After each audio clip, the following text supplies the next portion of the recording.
تار اور کھمبے ختم، اب بجلی ملے گی بغیر تاروں کے۔ جی ہاں بالکل، وہ وقت دور نہیں جب آپ کے گھروں تک بجلی بغیر تاروں کے پہنچے گی، لیکن یہ سب کیسے ہوگا؟ آئیے حقائق سے پردہ اٹھاتے ہیں۔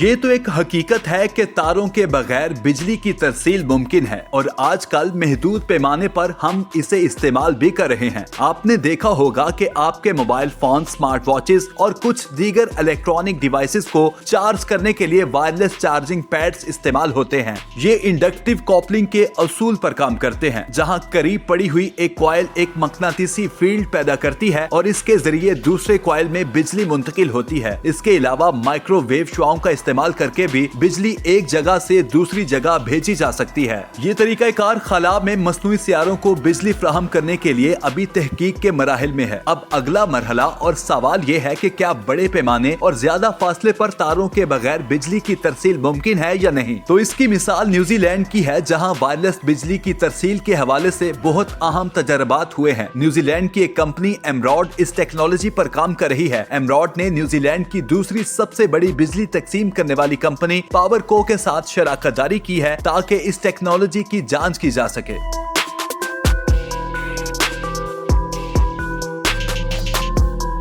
ایمراڈ نے ایک ایسا نظام تیار کیا ہے جو بجلی کو تاروں کے بغیر ایک جگہ سے دوسری جگہ بھیج سکتا ہے۔ یہ نظام مائکرو ویو شعاؤں یعنی مائکرو ویو بیمز کو استعمال کرتا ہے۔ اس نظام کے مین اجزاء اور ان کا کام کرنے کا طریقہ کار کچھ یوں ہے کہ ٹرانسمیٹنگ اینٹینا بجلی کو مائکرو ویو کی توانائی میں تبدیل کرتا ہے، پھر مائکرو ویو بیم ایک سیدھی لائن میں سفر کرتی ہے۔ یہ توانائی کو بہت کم نقصان کے ساتھ ایک پوائنٹ سے دوسرے پوائنٹ تک منتقل کرتی ہے۔ دوسرے سرے پر ایک خاص ریسیور ہوتا ہے جو ان مائکرو ویو شعاؤں کو دوبارہ بجلی میں تبدیل کر دیتا ہے۔ ابھی تک اس ٹیکنالوجی کو استعمال کرتے ہوئے ایمراڈ نے کامیابی سے انڈور ماحول میں چھوٹے پیمانے پر وائرلیس بجلی منتقل کرنے کا مظاہرہ کیا ہے، لیکن وسیع پیمانے اور لمبے فاصلوں کے لیے فی الوقت ریسرچ اور ڈیولپمنٹ پر کام جاری ہے، اور ابھی تک کی ڈیولپمنٹس کے مطابق بڑے پیمانے پر اور زیادہ فاصلوں جیسے ایک شہر سے دوسرے شہر یا ایک ملک سے دوسرے ملک تک وائرلیس بجلی کی ترسیل کرنا ابھی تک عملی طور پر ممکن نہیں ہے، جس کی چند بڑی وجوہات جیسے کہ وائرلیس بجلی کی ترسیل میں زیادہ فاصلے پر بہت زیادہ توانائی ضائع ہو جاتی ہے، جبکہ مائکرو ویو کی زیادہ طاقت والی شعاعیں یا ہائی فریکوینسی والی مقناطیسی فیلڈز انسانوں اور ماحول کے لیے خطرناک ہو سکتی ہیں۔